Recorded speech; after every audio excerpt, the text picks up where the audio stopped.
कक्षा 12 हिंदी अनिवार्य की पाठ्य पुस्तक आरोह के पाठ बाजार दर्शन के सारांश को इस वीडियो के माध्यम से समझाया जाएगा। बाजार दर्शन निबंध के निबंधकार जैनेन्द्र कुमार का जन्म 1905 ईस्वी में अलीगढ़ उत्तर प्रदेश में हुआ। इनके उपन्यासों में परख, सुनीता, त्यागपत्र, कल्याणी और मुक्तिबोध प्रमुख हैं। इनके काव्य संग्रह में वातायन, एक रात, दो चिड़िया, फांसी, पाजेबादी प्रमुख हैं। इनके निबंध संग्रह में जड़ की बात, साहित्यिका, श्रेय और प्रेय, सोच विचार आदि प्रमुख स्थान रखते हैं। प्रेमचंद के बाद जैनेन्द्र को महत्वपूर्ण कथाकार के रूप में जाना जाता है। इनके गंभीर चिंतन और गांधीवादी विचारक के रूप में ये प्रसिद्ध हुए। दिया गया पाठ बाजार दर्शन एक निबंध है और इसमें उपभोक्तावाद पर चर्चा की गई है। यहाँ पर उपभोक्तावाद की 3 श्रेणियों पर चर्चा की जाएगी कि जब एक साधारण व्यक्ति उपभोक्ता के रूप में बाजार में पहुंचता है और उसका जब मन खाली होता है और जेब भरी रहती है, तो इस स्थिति में ये बाजारवाद के अनुकूल होती है और वह अनावश्यक रूप से सामग्री का क्रय करता है। दूसरी स्थिति एक मध्यम स्थिति है, जब मन भरा हो और जेब भी भरी हो तो मन वस्तुएं खरीदने का नहीं करता है, परंतु जेब में पैसे होने के कारण वह बाजार से कोई ना कोई सामान अवश्य खरीद लेता है। तीसरी स्थिति सबसे अनुकूल और वर्तमान समय के लिए प्रासंगिक है कि जब व्यक्ति का मन भरा हो और जेब खाली हो तो केवल आवश्यकता की वस्तु ही वो खरीद पाएगा, अनावश्यक वस्तुओं का वो क्रय नहीं करेगा। इस प्रकार इस निबंध के माध्यम से जैनेन्द्र जी ये कहना चाहते हैं कि जरूरत का सामान व्यक्ति लेकर आए और ऐसा बाजार जो व्यक्ति की जरूरत को पूरा करे, तभी वह बाजार है। और जब स्पर्धा, लूट और मायावी चक्र बाजार में फैल जाता है तो इसको हम बाजारूपन कहते हैं। यद्यपि इस पाठ को शुरुआती स्तर पर पढ़ने पर ऐसा प्रतीत होता है मानो यहाँ पर कोई व्यंग्य हो, परंतु जब इसको गहराई के साथ पढ़ा जाता है तो इसमें गंभीर चिंतन को इस निबंध के माध्यम से व्यक्त किया गया है। पहली घटना में कवि कहते हैं कि उनके घर एक मित्र आता है और बाजार से जब वो लौट कर आता है तो अनावश्यक वस्तुओं का एक बहुत बड़ा सामान उनके घर में पहुंच जाता है। तब जैनेन्द्र जी अपने मित्र से जानना चाहते हैं कि आखिर ये इस प्रकार की अनावश्यक खरीद का क्या कारण है। तो वह प्रारंभिक स्तर में बताता है कि ये तो पत्नी की महिमा है और स्थितित्व है, अर्थात जहां पत्नी साथ होगी वहां सामग्री की खरीद होना स्वाभाविक है। परंतु यदि गहराई से देखा जाए तो इसका प्रमुख कारण पैसे की गर्मी है, मनी बैग है।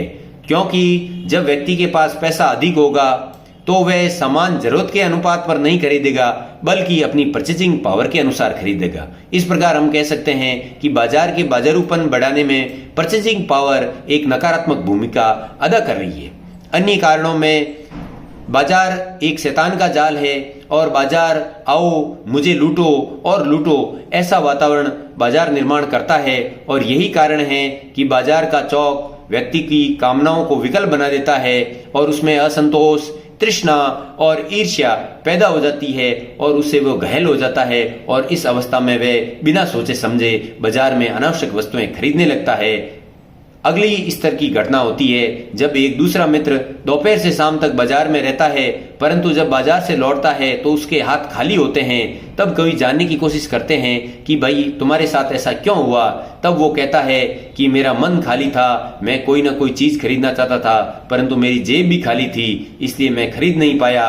और बाजार एक जादू है और वह जादू आंखों की राह से काम करता है। जेब भरी हो और मन खाली हो तो जादू का असर खूब होता है, अर्थात जब जेब में पैसे होंगे और मन में वस्तुओं और सामग्री को प्राप्त करने की इच्छा होगी, खालीपन होगा, तो वहां पर बाजार का जादू अधिक असर करता है। परंतु बेचारा दूसरा मित्र विवश होकर खाली हाथ बाजार से लौट आता है। तीसरा जो घटना है वो सबसे प्रभावी और कवि जैनेन्द्र के अनुसार सार्थक है, क्योंकि यहाँ पर आपको एक चूरन बेचने वाले व्यक्ति से परिचय करवाया जा रहा है जिसका नाम है भगत जी।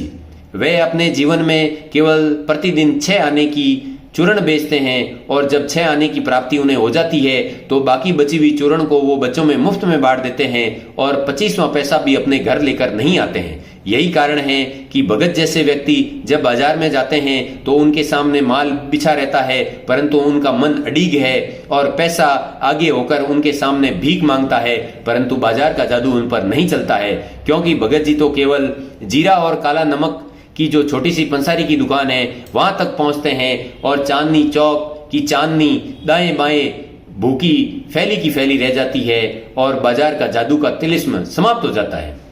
यहाँ जिनेंद्र जी परचेजिंग पावर के अलावा बाजारवाद और बाजार में उपभोक्तावाद की बढ़ती हुई संस्कृति के लिए दूसरा कारण मानते हैं व्यंग्य शक्ति को।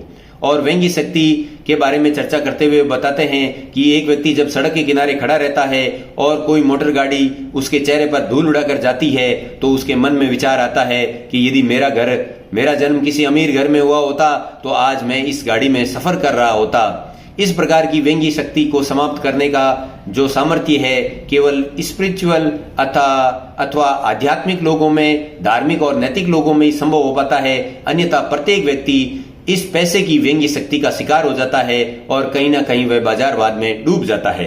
और बाजारवाद में डूबने के बाद व्यक्ति की स्थिति का वर्णन करते हुए कवि बताते हैं कि पहले व्यक्ति के अंदर तृष्णा जन्म लेती है, वस्तुओं को खरीदने की चाह जन्म लेती है और ये चाह व्यक्ति में संचय बढ़ाती है और संचय के साथ उसमें और वैभव की चाह जन्म लेती है और इस प्रकार व्यक्ति निर्बल दिखाई देने लगता है। जबकि बाजार का सार्थक रूप वही है जब व्यक्ति आवश्यकता को जानने वाला हो, जबकि व्यक्ति जब आवश्यकता को न जानकर केवल अपनी परचेजिंग पावर और पैसे की व्यंग्य शक्ति को काम में लेगा तो उसके कारण बाजारूपन पैदा होगा और बाजारूपन के कारण बाजार में कपट और कपट का परिणाम होगा लूट, और लूट के कारण यहाँ पर केवल आने वाले व्यक्ति के साथ ग्राहक और विक्रेता का संबंध होगा जिससे शोषण बढ़ेगा।